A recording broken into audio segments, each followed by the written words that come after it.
तो स्टूडेंट, आप सभी का एक बार फिर से केमिस्ट्री पाठशाला में स्वागत है। आज हम लोग क्लास 12th के इलेक्ट्रोकेमिस्ट्री चैप्टर को पढ़ेंगे, जो कि बहुत ही इंपॉर्टेंट चैप्टर है। इसको हम आसान भाषा में समझने की कोशिश करेंगे। इस वीडियो में हम लोग सेल के प्रकार, विद्युत अपघटनी सेल, गैल्वेनी या वोल्टीय सेल, डेनियल सेल, इलेक्ट्रोड अर्ध सेल के बारे में जानेंगे। तो आप वीडियो को अंत तक देखिए, इससे आपके बहुत सारे डाउट क्लियर हो जाएंगे। जो बच्चे इलेक्ट्रोकेमिस्ट्री चैप्टर से घबराते हैं, इस वीडियो को देखने के बाद उनको ये चैप्टर आसान लगेगा। तो चलिए शुरू करते हैं। इलेक्ट्रोकेमिस्ट्री चैप्टर को शुरू करने से पहले आपके पास कुछ बेसिक चीज़ें होनी चाहिए जो आपको फर्स्ट ईयर में पढ़नी थी। अगर आप नहीं पढ़े हैं तो चलिए उसको हल्का सा हम रिवीजन करते हैं।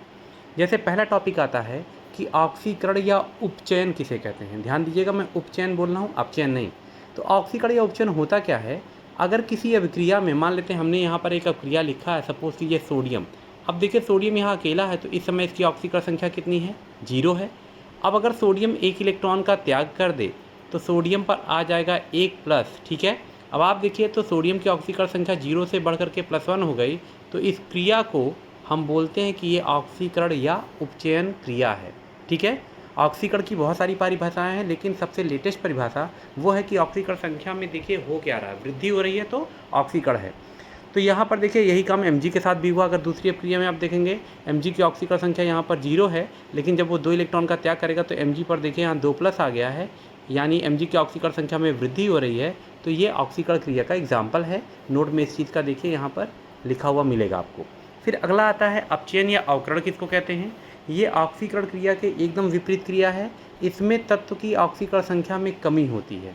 फॉर एग्जाम्पल, आप यहाँ सल्फ़र को देखें तो यहाँ सल्फ़र की ऑक्सीकरण संख्या कितनी है? 0 है। लेकिन जब सल्फ़र 2 इलेक्ट्रॉन ग्रहण कर लेगा तो आप देखिए यहाँ सल्फ़र पर -2 आ गया है। तो यानी सल्फ़र की ऑक्सीकरण संख्या 0 से घट के -2 हो गई है। और इसी क्रिया को हम अपचयन या क्या कहते हैं? अवकरण कहते हैं। और यहाँ पर देखिए उस चीज़ को लिखा भी है कि ऑक्सीकरण संख्या में कमी होती है, ठीक है। अब अगर आप जब ये दोनों अपक्रियाएँ जान गए हैं तो ये तीसरी अपक्रिया होती है रेडॉक्स अपक्रिया। ये सारी अपक्रिया फर्स्ट ईयर की हैं, लेकिन अगर आप वहाँ नहीं पढ़ पाए हैं किसी कारण से तो आप यहाँ समझ लीजिए, तो आपका इलेक्ट्रोकेमिस्ट्री चैप्टर बहुत आसान हो जाएगा। तीसरी क्रिया में रेडॉक्स अपक्रिया जो दिया है, इसमें देखिए जो पहला रेड शब्द आ रहा है, रेड का मतलब होता है रिडक्शन और ऑक्स का मतलब ऑक्सीडेशन यानी ऑक्सीकरण की क्रिया। यानी यहाँ अपचयन की भी क्रिया होनी है और ऑक्सीकरण की क्रिया भी होनी है। तो बहुत सारी ऐसी क्रियाएं होती हैं जिसमें दोनों क्रियाएं, ऑक्सीकरण और अपचयन, एक साथ होती हैं। इन्हीं क्रियाओं को हम रेडॉक्स अपक्रियाएं कहते हैं। जैसे आप इन तीनों अपक्रियाओं को देखिए तो पहली अपक्रिया में देखिए जिंक अकेला है तो इसकी ऑक्सीकरण संख्या 0 होगी। SO4 पे डबल माइनस होता है तो इसका मतलब कॉपर पे यहाँ +2 आएगा। फिर यहाँ देखिए SO4 पे डबल माइनस होगा तो Zn पे +2 आएगा। और कॉपर अकेला है तो यहाँ 0 आएगा। अब आप देखें तो जिंक का 0 से +2 हो गया है ऑक्सीकरण संख्या, यानी इसकी ऑक्सीकरण हो गया है। वहीं CuSO4 में जो Cu है उसकी ऑक्सीकरण संख्या देखिए +2 से घट के 0 हो गई है, तो इसका अपचयन हो गया है। तो यानी इस क्रिया में ऑक्सीकरण और अपचयन की क्रियाएँ साथ साथ हो रही हैं। तो यही हमारी रेडॉक्स अपक्रिया कहलाती है, जिसको हम ऑक्सीकरण अपचयन अपक्रिया या अपचो अपचय अपक्रिया के नाम से भी जानते हैं। अगली क्रिया में देखिए यहाँ पर Fe की ऑक्सीकरण संख्या 0 है, क्योंकि SO4 पे 2 माइनस है तो कॉपर पर इसका विपरीत आवेश आएगा, कितना? +2। अब यहाँ देखिए SO4 पे डबल माइनस है तो Fe पे यहाँ +2 आएगा और कॉपर का हो जाएगा 0। तो फिर देखिए Fe की ऑक्सीकरण संख्या बढ़ रही है, जबकि CuSO4 में जो कॉपर है उसकी ऑक्सीकरण संख्या घट रही है, यानी ऑक्सीकरण भी हो रहा है, अपचयन भी हो रहा है। तो ये हमारी कौन सी क्रिया कहलाएगी? रेडॉक्स अभिक्रिया कहलाएगी। एक और एग्जाम्पल से समझते हैं। यहाँ देखिए चूँकि हाइड्रोजन अकेला है तो यहाँ इसकी ऑक्सीकरण संख्या 0 होगी। क्लोरीन यहाँ है तो क्लोरीन की ऑक्सीकरण संख्या 0 होगी। लेकिन इस HCl में देखिए आगे की 2 से हमको कोई मतलब नहीं होता है, केवल HCl में देखिए तो Cl का यहाँ -1 है और हाइड्रोजन का +1 है। तो देखिए हाइड्रोजन की ऑक्सीकरण संख्या 0 से +1 बढ़ रही है तो इसका ऑक्सीकरण हो गया, और Cl2 का 0 से -1 हो रहा है, कमी हो रही, तो ये अपचयन हो गया। और चूँकि दोनों क्रियाएँ एक साथ हो रही हैं तो ऐसी अपक्रियाओं को हम रेडॉक्स अपक्रिया कहते हैं। जिन बच्चों को ऑक्सीकरण संख्या समझने में दिक्कत आ रही है तो वो डिस्क्रिप्शन बॉक्स में जाएंगे, वहाँ पर उनको ऑक्सीकरण संख्या ज्ञात करने का एक वीडियो मिलेगा, एक लिंक मिलेगा, जिसको क्लिक करके वो ऑक्सीकरण संख्या निकालने को आसानी से समझ पाएंगे। अब ऐसी रेडॉक्स अपक्रिया क्या होगी? अगर आप यहाँ ध्यान दें तो यहाँ पर जिंक का ऑक्सीकरण हुआ था तो आपके कॉपर सल्फेट में जो कॉपर था उसका अपचयन हुआ था। इसका मतलब एक पदार्थ का ऑक्सीकरण हुआ था और दूसरे पदार्थ का क्या हुआ था? अपचयन हुआ था। लेकिन कई बार ऐसी क्रियाएं भी आपको मिलती हैं रेडॉक्स की, जिसमें एक ही पदार्थ का दोनों होता है। फॉर एग्जांपल अगर हम हाइड्रोजन परऑक्साइड लें, हाइड्रोजन परऑक्साइड का सूत्र क्या होता है H2O2। इस हाइड्रोजन परऑक्साइड को अगर हम अपघटित करते हैं तो ये जल देता है, साथ ही साथ यहाँ पर ऑक्सीजन देता है, जिसको अगर हम बैलेंस करें तो ये अपक्रिया इस प्रकार से बैलेंस होती है। अब अगर यहाँ पर हम ऑक्सीकरण संख्या लिखें तो हाइड्रोजन की ऑक्सीकरण संख्या होती है +1। चूँकि ये हाइड्रोजन परऑक्साइड है और परऑक्साइडों में ऑक्सीजन की ऑक्सीकरण संख्या कितनी होती है, -1 होती है। यहाँ देखिए ऑक्सीजन चूँकि अकेला है, इसके साथ और कोई नहीं है, अकेला है, तो इसकी ऑक्सीकरण संख्या 0 होगी। और H2O को अगर आप समझें तो H2O का मतलब होता है, देखिए 2 H के साथ एक O है, एक हाइड्रोजन पे एक प्लस, एक हाइड्रोजन पे एक प्लस, इसका मतलब ऑक्सीजन पे कितना आएगा, -2। तो यहाँ ऑक्सीजन की ऑक्सीकरण संख्या -2 है। अब आप यहाँ पर देखें तो ऑक्सीजन का ऑक्सीकरण संख्या -1 से -2 हो गया, कमी हो गया, यानी अपचयन हो गया, और साथ ही साथ -1 से बढ़कर 0 भी हो गया, तो ऑक्सीकरण भी हो गया। तो इसी H2O2 का एक बार हो रहा है अपचयन और एक बार हो रहा है ऑक्सीकरण। तो जब ऐसी रेडॉक्स प्रक्रिया होती है जिसमें एक ही पदार्थ का ऑक्सीकरण भी होता है और एक ही पदार्थ का अपचयन भी होता है, तो ऐसी क्रियाओं को हम क्या कहते हैं? ऐसी क्रियाओं को हम कहते हैं असमानुपातन क्रियाएँ, यानी डिसप्रपोर्शनेशन रिएक्शन। यानी ऐसी रेडॉक्स क्रियाएँ जिनमें एक ही पदार्थ का ऑक्सीकरण और उसी पदार्थ का अपचयन होता है, और ऐसी क्रियाओं को हम असमानुपातन क्रियाएँ कहते हैं। ठीक है, अब आते हैं हम अगले टॉपिक पे। तो यहाँ पर एक चीज़ आता है, इलेक्ट्रोड क्या है। बार बार आप याद रखिएगा, इलेक्ट्रोकेमिस्ट्री में ये सब घूम घूम के बार बार आपके पास आएगा कि इलेक्ट्रोड क्या है, किस चीज़ को हम इलेक्ट्रोड कहते हैं। तो सिंपली जानिएगा, अगर आप किसी भी धातु की छड़ या रॉड लेते हैं, जैसे मान लीजिए ये हमने एक धातु की छड़ ले लिया है, ठीक है, अभी ये छड़ केवल अकेला है तो ये छड़ ही कहलाएगा या रॉड ही कहलाएगा। लेकिन जब इस धातु की छड़ को आप उसके किसी लवण के विलयन में डुबो देंगे तो लवण के विलयन में डूबी हुई यही छड़, यही कहलाती है क्या, इलेक्ट्रोड। यानी इलेक्ट्रोड इसको तब बोलिएगा जब धातु की वह छड़ यानी रॉड किसी लवण के विलयन में, उसके लवण के विलयन में या किसी लवण के विलयन में डुबो ही गई हो। ठीक है, अब आप यहाँ पर इस चीज़ को चित्र के जरिए समझिए। तो देखिए यहाँ पर लिखा हुआ भी है कि जब हम किसी भी धातु की छड़ को उसके किसी लवण के विलयन में डुबोते हैं, देखिए छड़ डूबी हुई है, तो यही छड़ आपकी क्या कहलाती है, इलेक्ट्रोड कहलाती है। बात समझ में आ रहा है। अब आते हैं हम अपने अगले टॉपिक पे, वो है कि अगर इलेक्ट्रोड की परिभाषा लिखनी हो तो आप बिल्कुल लिख लीजिएगा कि जब किसी धातु की छड़ को उसके किसी लवण के विलयन में डुबोते हैं तो धातु की उस छड़ को हम इलेक्ट्रोड कहते हैं। जैसे अगर जिंक धातु की छड़ है तो उसको जिंक का कोई भी लवण ले लीजिएगा, जैसे जिंक क्लोराइड, जिंक सल्फेट, किसी भी विलयन में डुबो देने पर वही जिंक धातु की छड़ आपकी इलेक्ट्रोड का कार्य करती है। ठीक है, और इलेक्ट्रोड हमारे पास दो प्रकार के होते हैं, एक कैथोड और एक एनोड, जिसको हम आगे जानेंगे। अब इसके बाद आता है कि सेल या विद्युत रासायनिक सेल क्या है। तो देखिए सेल या विद्युत रासायनिक सेल किस चीज़ को कहते हैं। देखिए अगर आपको कोई भी ऐसा सिस्टम यानी ऐसा निकाय मिले जिसमें दो इलेक्ट्रोड, ध्यान दीजिएगा मैं यहाँ चित्र के जरिए बता दे रहा हूँ, अगर दो इलेक्ट्रोड यहाँ पर एक ही विलयन में डूबे हैं, ध्यान दीजिएगा, अगर किसी भी सिस्टम में आपको दो इलेक्ट्रोड एक विलयन में डूबे हुए दिखाई दें या दो इलेक्ट्रोड भिन्न भिन्न विलयन में डूबे हुए दिखाई दें, ये देखिए, लेकिन शर्त यह है कि ये दोनों इलेक्ट्रोड एक दूसरे से किसी प्रकार से जुड़े होने चाहिए, किसी तार के जरिए क्या होने चाहिए, जुड़े होने चाहिए। तो इसी निकाय को हम सेल कहते हैं। यानी सेल उस निकाय को कहेंगे जिसमें हमारे पास दो इलेक्ट्रोड होंगे, अब वो चाहे एक ही विलयन में रखे हों या भिन्न भिन्न विलयनों में रखे हों, लेकिन वो दोनों एक दूसरे से किसी प्रकार से, किसी तार से जुड़े होने चाहिए। तो देखिए परिभाषा में इसी चीज़ को बताया गया है कि विद्युत रासायनिक सेल या केवल सेल भी बोल सकते हैं, उस निकाय को कहते हैं जिसमें दो इलेक्ट्रोड किसी एक विलयन में रखे होते हैं या किसी भी प्रकार एक दूसरे से जुड़े दो भिन्न भिन्न विलयनों में रखे होते हैं। ठीक है, अब आप सेल के बारे में जान गए तो सेल के प्रकार जान लीजिए क्या होते हैं। अब आपसे कोई पूछे कि विद्युत रासायनिक सेल के प्रकार, तो याद रखिएगा यहीं पर आप इसको ध्यान से समझेंगे, क्योंकि इन दो सेल के जो प्रकार पढ़ने जा रहे हैं ये दो प्रकार के होते हैं। उन दोनों प्रकार में से एक प्रकार के सेल पर ही न्यूमेरिकल भी पूछे जाते हैं, तो इनको थोड़ा सा आप ध्यान से समझिएगा। तो विद्युत रासायनिक सेल अगर आपसे कोई पूछता है कि कितने प्रकार के होते हैं, तो आप बताइएगा कि विद्युत रासायनिक सेल दो प्रकार के होते हैं। कौन कौन से? एक विद्युत अपघटनी सेल, जिसको इंग्लिश में हम कहते हैं इलेक्ट्रोलाइटिक सेल, और दूसरा हमारा होता है गैल्वेनी या वोल्टीय सेल। ठीक है, अब इसको पहले शॉर्ट में जान लेते हैं कि इन दोनों में अंतर क्या होता है। तो चलिए सबसे पहले हम यहाँ पे अंतर को ही समझ लेते हैं। देखिए यहाँ पर विद्युत रासायनिक सेल के जो दो प्रकार हैं, वो पहला प्रकार है आपका विद्युत अपघटनी सेल, ठीक है, और दूसरा प्रकार ये विद्युत अपघटनी सेल हो गया, और हमारा दूसरा प्रकार है क्या, गैल्वेनी या वोल्टी सेल। अब इनमें होता क्या है, तो चलिए चित्र के जरिए बताते हैं। देखिए यहाँ पे प्लग लगाया गया है। प्लग लगाने का मतलब आप विद्युत ऊर्जा देंगे, इलेक्ट्रिक देंगे। तो पहले विद्युत अपघटनी सेल में होता क्या है, आप विद्युत ऊर्जा देंगे और विद्युत ऊर्जा देंगे तो यहाँ पर देखिए यहाँ पे रासायनिक क्रिया हो रही है और रासायनिक क्रिया से कौन सी ऊर्जा निकलती है, वो निकलती है रासायनिक ऊर्जा। इसका मतलब हम कह सकते हैं कि इस सेल में जो आपने ये वैद्युत ऊर्जा दिया था वो वैद्युत ऊर्जा कौन सी ऊर्जा में बदल गया है, रासायनिक ऊर्जा में। तो देखिए यहाँ पे इस चीज़ को लिखा हुआ भी आप पाएंगे कि वह सेल जिसमें रासायनिक अपक्रिया को कराने के लिए आपको वैद्युत ऊर्जा देनी पड़ती है, और देखिए यहाँ वैद्युत ऊर्जा का परिवर्तन किस में होता है, रासायनिक ऊर्जा में।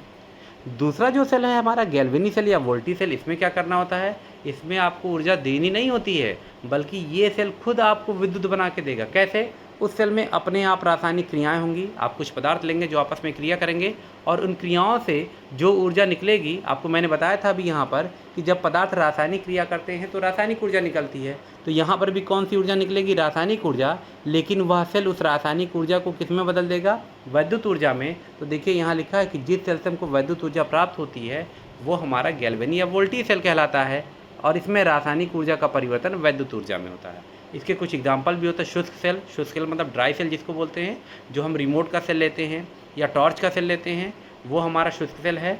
दूसरा हमारा तो डेनियल सेल जो हमारे कोर्स में है, जिसको हम आगे डिटेल में स्टडी करेंगे। ठीक है, अभी हम इन दोनों सेलों को और डिटेल करेंगे, इनमें और भी अंतर जानेंगे। लेकिन अभी के लिए आपका ये माइंड मैप बन गया कि पहले वाले सेल में यानी विद्युत अपघटनी सेल में आपको विद्युत देना पड़ता है और दूसरे वाले में आपको विद्युत मिलती है। ठीक है, अब आते हैं इन दोनों सेलों को डिटेल करते हैं। तो चलिए पहला आता है हमारा विद्युत अपघटनी सेल। अब ये विद्युत अपघटनी सेल क्या, नाम से देखिए, इसमें आप विद्युत देंगे, यानी विद्युत का मतलब आप देंगे विद्युत ऊर्जा, और जब आप विद्युत ऊर्जा देंगे तो पदार्थ का अपघटन होगा, यानी विद्युत ऊर्जा दे करके हम किसी पदार्थ का क्या करेंगे, अपघटन।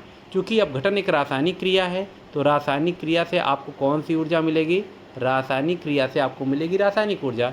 इसका साफ मतलब मैं ये कह सकता हूँ कि इस सेल द्वारा हम जो विद्युत ऊर्जा दिए थे वो परिवर्तित हो जाती है कौन सी ऊर्जा में, रासायनिक ऊर्जा में। तो देखिए यहाँ पर डिफिनीशन में भी उसी चीज़ का जिक्र किया गया है। यहाँ देखिए लिखा है कि वह सेल जिसमें रासायनिक अपक्रिया कराने के लिए वैद्युत ऊर्जा की आवश्यकता होती है उससे विद्युत अपघटनी सेल कहते हैं। यानी इस सेल में वैद्युत ऊर्जा का रासायनिक ऊर्जा में क्या होता है, परिवर्तन होता है। ये नोट भी आप साथ में लिखते चलिएगा, क्योंकि बोर्ड में बच्चों को ये नहीं पता होता कि हमको लिखना कितना है। विद्युत अपघटनी सेल 1 नंबर का अगर पूछता है तो आपको ये 2 से 3 लाइन की डिफिनीशन लिखनी है। कई बार विद्युत अपघटनी सेल अगर 2 नंबर में पूछेगा तो आपको चित्र भी थोड़ा बनाना पड़ेगा। तो चलिए अब हम विद्युत अपघटनी सेल के चित्र को देखते हैं कि उसमें कैसे क्रियाएँ होती हैं, क्यों विद्युत की जरूरत पड़ती है। तो देखिए यहाँ पर मैंने एक विद्युत अपघटनी सेल बनाया है। इस वैद्युत अपघटनी सेल में देखिए, क्योंकि सेल में 2 इलेक्ट्रोड होने चाहिए, तो देखिए यहाँ पर 2 इलेक्ट्रोड लगे हुए हैं, एक कैथोड और एक क्या लगा है, एनोड। सेल का चित्र बनाते समय ये जरूर याद रखिएगा कि एनोड हमेशा बाईं तरफ बनता है। ये कोई भी सेल का चित्र बनाएंगे बच्चे इस चीज़ को ध्यान रखेंगे, एनोड हमेशा बाईं तरफ बनेगा और कैथोड हमेशा क्या बनेगा, दाईं तरफ। तो देखिए यहाँ पर हमने एक इलेक्ट्रोड लिया एनोड और एक क्या लिया, कैथोड, और देखिए हमने इनको बैटरी से यहाँ पर जोड़ रखा है। ठीक है, और विलयन किसका लिया, जिंक क्लोराइड का विलयन, यानी जिंक क्लोराइड को पिघला करके गलित अवस्था में लिया हुआ है। ठीक है, अगर आप लैब में जाएंगे तो लैब में आपको ये ऐसा नहीं दिखाई देगा। लैब में आपको कैसा दिखाई देगा, चलिए वो भी आपको दिखा देते हैं। लैब में आपको ये ऐसा दिखाई देता है। अब आप देखिए है वही चीज़, जहाँ पर हमने सेल बनाया था वहाँ पर देखिए रियल का सेल लगा हुआ है। ये देखिए ये आपका जो है जिंक का है ना, ये आपका जिंक का जो है ये एनोड हो गया, जो आप पिछला चित्र देखे थे, और ये हमारा हो गया, ठीक है ना, ये एनोड हो गया और ये हमारा हो गया क्या यहाँ पर, कैथोड। ठीक है, अब क्रियाएं कैसे होती हैं, देखिए ये आपका 3D स्ट्रक्चर है जो आप लैब में देखेंगे, लेकिन जब आप एग्ज़ाम में बनाते हैं तो आपको सिंपल 2D स्ट्रक्चर ही बनाना होता है। तो चलिए देखते हैं कि यहाँ पर होता क्या है। होता ये है कि जब आप जिंक क्लोराइड का ये विलयन लेंगे ना, तो जब आप इस बैटरी से, यानी जो बैटरी वहाँ पर आपने लगाया वहाँ से विद्युत देंगे, तो ये जिंक क्लोराइड के विलयन में जितने भी जिंक क्लोराइड के अणु हैं वो टूट जाएंगे। तो चलिए यहाँ पर हम एक काम करते हैं, सबसे पहले जिंक क्लोराइड को जब हम विद्युत देंगे तो ये विद्युत पा करके टूट जाएगा, किसमें, एक तो टूटेगा Zn डबल प्लस में, साथ ही साथ हमको मिलेगा Cl माइनस, वो भी कितनी बार मिलेगा, 2 बार मिलेगा। ठीक है, तो यहाँ पर देखिए आपको जिंक का आयन दिखाई दे रहा होगा, ये देखिए जिंक का आयन है और ये देखिए क्लोराइड का आयन है। ठीक है, अब ये हो गया, चूँकि Zn पर डबल प्लस है, ध्यान दीजिए Zn पर डबल प्लस है, तो Zn डबल प्लस कौन से प्लेट की ओर भागेगा, माइनस प्लेट की ओर, और माइनस प्लेट हमारा क्या होता है, कैथोड। तो देखिए जिंक के जितने भी आयन हैं वो किधर भागते हुए दिखाई दे रहे हैं, कैथोड की ओर। और जो Cl माइनस हैं, ये माइनस वाले आयन किधर भागते हुए दिखाई दे रहे हैं, ये भागते हुए दिखाई दे रहे हैं एनोड की ओर। तो होगा क्या, इनकी क्रिया क्या होगी, सबसे पहले जिंक क्लोराइड जब विद्युत पा गया यानी विद्युत उसको मिल गया तो वो Zn डबल प्लस और Cl माइनस में टूट गया। अब इनके टूटने के बाद आइए देखते हैं कि Zn अगर उस प्लेट पर जाएगा तो होगा क्या, कैथोड की ओर जब Zn पहुँचेगा, अब मैं कैथोड का समीकरण बता रहा हूँ, कैथोड पर क्या हुआ, कैथोड पर जब Zn डबल प्लस पहुँचेगा, चूँकि वो धनात्मक आयन है और हमारा प्लेट कैसा है, हमारा प्लेट है ऋणावेशित, तो इसका मतलब वहाँ पहुँचकर वो धनावेशित आयन उदासीन हो जाएगा और उदासीन होने का मतलब होता है ये बदल जाएगा Zn में। अब आप इसको बैलेंस करेंगे तो इधर 2 इलेक्ट्रॉन जोड़ देंगे, ठीक है, ये हो गया, ये हो गया कैथोड की क्रिया। एनोड पर क्या हुआ, एनोड पे पहुँचेंगे Cl माइनस, ठीक है। अब Cl माइनस अगर वहाँ पहुँचेगा तो वहाँ से वो बदल जाएगा Cl2 में यानी गैस में। अब चूँकि उसके लिए 2 क्लोरीन चाहिए, आप यहाँ 2 से मल्टीप्लाई कर देंगे और रिएक्शन को बैलेंस करेंगे तो यहाँ पर आप 2 इलेक्ट्रॉन जोड़ देंगे। अभी कुछ बच्चों को इलेक्ट्रॉन जोड़ना भी नहीं समझ में आता कि किधर जोड़ेंगे, तो आपको आगे ये भी बताया जाएगा कि इलेक्ट्रॉन कैसे जोड़ा जाता है, कितना जोड़ा जाता है और किधर जोड़ा जाता है। आप सब कुछ सीख ले जाएंगे, बस आप वीडियो में बने रहिए। और हाँ, अगर आपको वीडियो पसंद आ रही है या आपको ये टॉपिक समझ में आ रहा है तो वीडियो को कम से कम एक लाइक कर दिया कीजिए, एक अच्छा कमेंट कर दिया कीजिए, ताकि हमको भी ये पता चले कि आपको ये वीडियो पसंद आ रही है। अब आप यहाँ पर ये देखिए, यहाँ पर एनोड पर कौन सी क्रिया हुई। एनोड पर अगर हम देखें तो इस एनोड पर देखिए Cl पर माइनस था और जब Cl अकेला हो गया तो यहाँ पर हो गया 0, यानी माइनस से 0 हुआ है और माइनस से 0 होने का मतलब क्या होता है, ऑक्सीकरण। तो ध्यान दीजिएगा, यहाँ पर ऑक्सीकरण हुआ है। और कैथोड पर क्या हुआ है, कैथोड पे Zn पे पहले डबल प्लस था, अब वो उदासीन हो गया तो यानी +2 से 0 हो गया है, यानी कैथोड पर क्या हो गया है, कैथोड पर हो गया है अपचयन, ठीक है। और ये हमेशा याद रखिएगा, सेल कोई भी होगा एनोड पर हमेशा ऑक्सीकरण होगा, कैथोड पर हमारा अपचयन होगा। बात समझ में आ रहा है। अब इसके बाद इसी चीज़ को आप 3D स्ट्रक्चर से भी समझ सकते हैं। यहाँ भी वही चीज़ देखिए बताया गया है, यहाँ पर भी देखिए वही चीज़ दिखाई दे रहा है कि जो जिंक है वो भाग रहा था आपके इस प्लेट की ओर, ठीक है, जिंक भाग रहा था हमारा किसकी ओर, कैथोड की ओर, और जितने भी Cl माइनस हैं वो यहाँ भाग रहे हैं और चूँकि क्लोरीन गैस है वह गैस यहाँ से आगे निकलती हुई दिखाई देती है, ठीक है। अब आप लिखेंगे इसको कैसे, एग्ज़ाम में आपके लिखने का जो तरीका है वो आपके सामने है, आप चाहे तो नोट भी बना सकते हैं, ठीक है। यहाँ पर देखिए जिंक क्लोराइड को तोड़ते हुए दिखाया गया है, फिर कैथोड पर जो मैंने बताया था और एनोड पर जो क्रिया हुई थी वो यहाँ पर लिखी हुई है, ठीक है।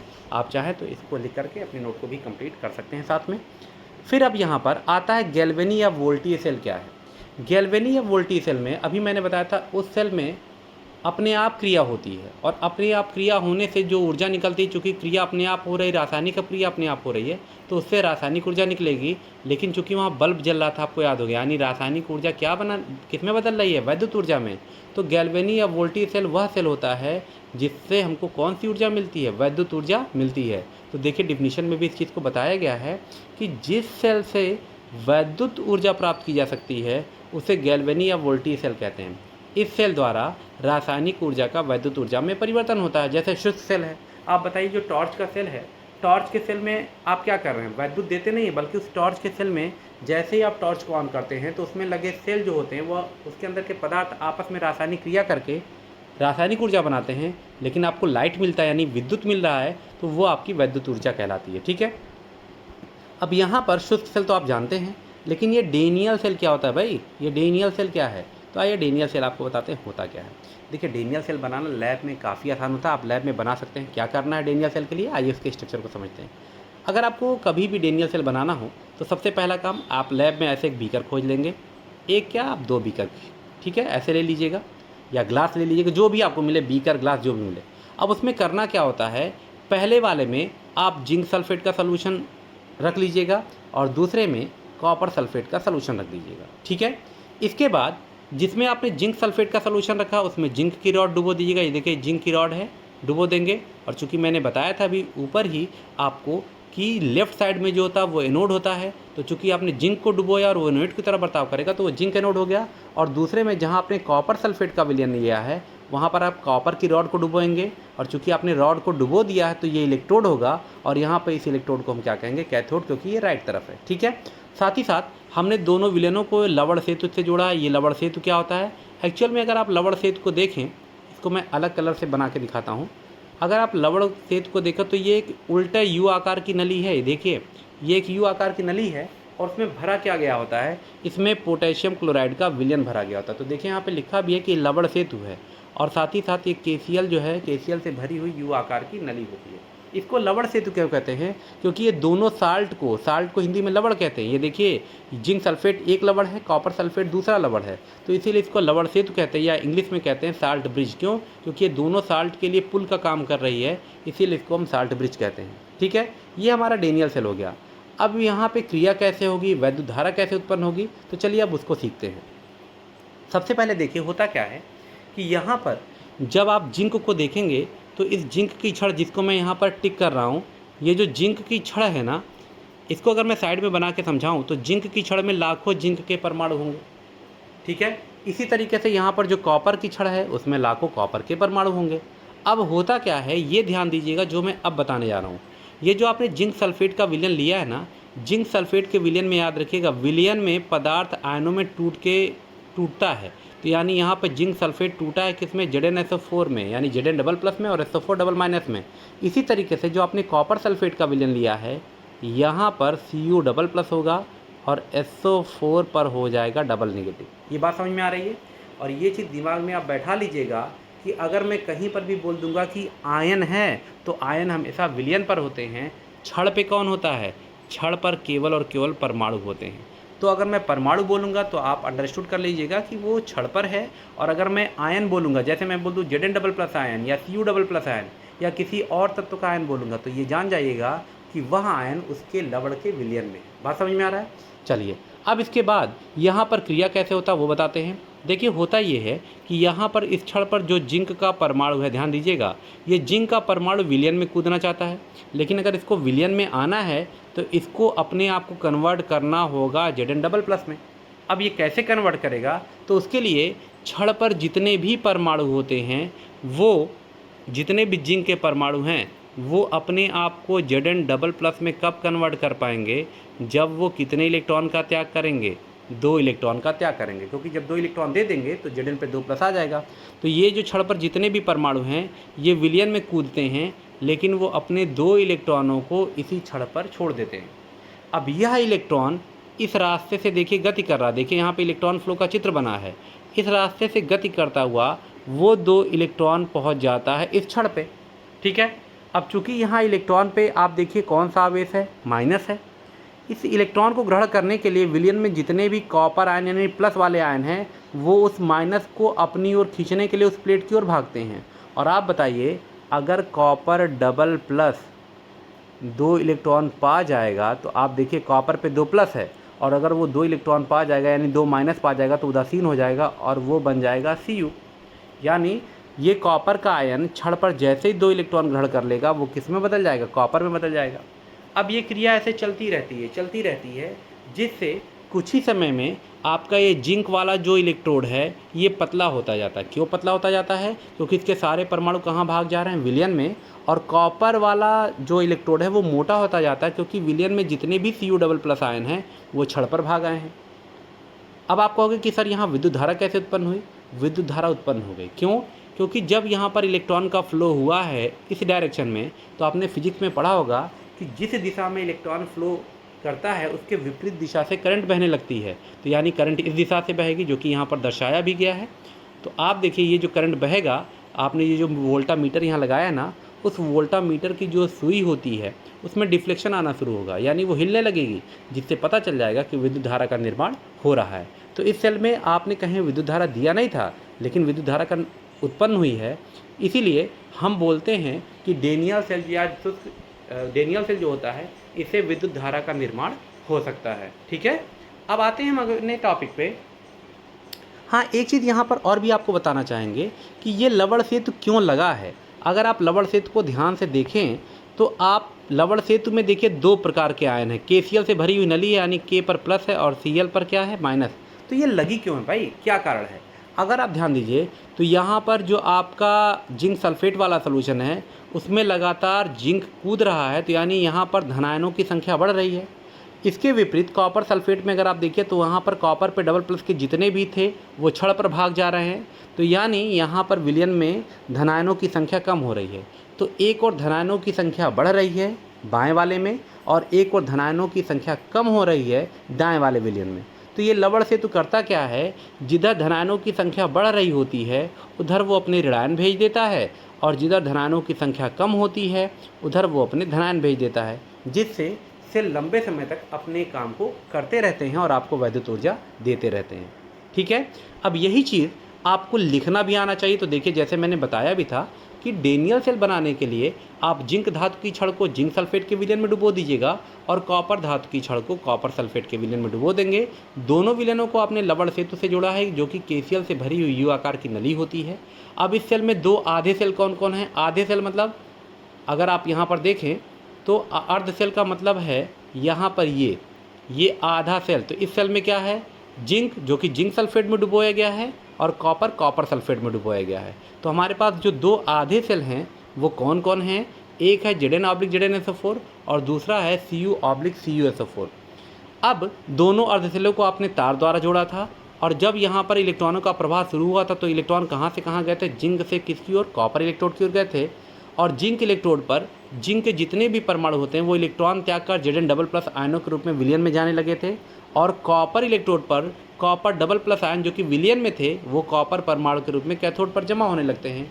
तो यहाँ पर आप देखेंगे जिंक पर ऑक्सीकरण की क्रिया हुई, ये देखिए, और कैथोड पर अपचयन की क्रिया हुई। यहाँ सबसे मज़ेदार चीज़ ये है कि चाहे विद्युत अपघटनी सेल हो या गैल्वेनी सेल हो, दोनों में ही आपके एनोड पर ऑक्सीकरण की क्रिया हुई है, क्योंकि यहाँ पर भी Zn से बना था Zn++ और कितने इलेक्ट्रॉन? 2 इलेक्ट्रॉन। तो एनोड पर याद रखिएगा, सेल कोई भी होगा हमेशा ऑक्सीकरण की क्रिया होगी और कैथोड पर हमेशा अपचयन की क्रिया होगी। अब सवाल ये भी उठता है कि क्या जिंक कॉपर में से हमने जिंक को ही एनोड क्यों बनाया? ऐसी क्या बात हो गई कि जिंक को ही हमने एनोड बनाया और कॉपर को हमने कैथोड बनाया? क्या हम कॉपर का एनोड नहीं बना सकते थे? तो याद रखिएगा, किसी भी डेनियल सेल में या किसी भी गैल्वेनिक सेल में जब भी आप सेल बनाएंगे तो इस बात का जरूर ध्यान रखिएगा कि जो अधिक सक्रिय धातु होगा वही एनोड बनेगा। क्योंकि जिंक और कॉपर में जिंक ज़्यादा सक्रिय है तो यह एनोड बनेगा और कॉपर कैथोड बनेगा। हाँ, अगर आप जिंक से अधिक सक्रिय धातु कोई लेते, जैसे जिंक से अधिक सक्रिय मान लीजिए आयरन ले लेते, तब आयरन एनोड बनता और जिंक को तब बनना पड़ता कैथोड। ठीक है, तो इस चीज़ को यहाँ पर देखिए मेंशन भी किया गया है कि जब भी आप डेनियल सेल बनाएंगे तो डेनियल सेल में एनोड अधिक सक्रिय धातु का बनेगा और कैथोड कम सक्रिय धातु का बनेगा। ये देखिए, एनोड की क्रिया हुई, कैथोड की क्रिया हुई। अगर आप दोनों क्रियाओं को जोड़ के पूर्ण सेल क्रिया बनाना चाहते हैं तो देखिए 2 इलेक्ट्रॉन कैंसिल हो जाएगा। ये दोनों चीज़ यहाँ लिख दी गई है और ये चीज़ यहाँ पर और ये चीज़ यहाँ पर लिख दी गई है। ठीक है, अब आगे बढ़ते हैं। हमारा देता है विद्युत अपघटनी सेल और गैल्वेनी सेल में अंतर क्या है। बिल्कुल ये याद रखिएगा, गैल्वेनी सेल और विद्युत अपघटनी सेल में क्या अंतर है। तो सबसे पहली चीज़ देखिए, गैल्वेनी सेल में हमने क्या पढ़ा था, विद्युत अपघटनी सेल में हमने क्या पढ़ा था, इसमें वैद्युत ऊर्जा का परिवर्तन रासायनिक ऊर्जा में होता है और गैल्वेनी सेल में रासायनिक ऊर्जा का परिवर्तन वैद्युत ऊर्जा में होता है। अब ध्यान दीजिएगा, चूँकि दोनों सेलों के काम अलग अलग हैं तो इनके कैथोड और एनोड का आवेश भी अलग अलग होगा। जैसे विद्युत अपघटनी सेल में अगर आप जाके ऊपर चित्र देखिएगा तो वहाँ ऋण ध्रुव हमारा कैथोड था, लेकिन यहाँ हमारा ऋण ध्रुव कौन होता है? एनोड होता है।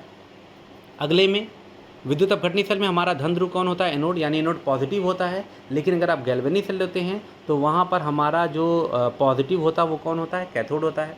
विद्युत अपघटनी सेल में देखिए दोनों इलेक्ट्रोड एक ही विलयन में थे तो लवण सेतु की आवश्यकता नहीं थी, लेकिन अभी आपने डेनियल सेल या गैल्वेनी सेल पढ़ा है, इसमें लवण सेतु की आवश्यकता होती है। इस सेल में क्या होता है, विलयन और दोनों इलेक्ट्रोड एक ही पात्र में होते हैं, जबकि इस सेल में विलयन अलग अलग पात्रों में रखे होते हैं और दोनों विलयनों में एक एक इलेक्ट्रोड का प्रयोग किया जाता है।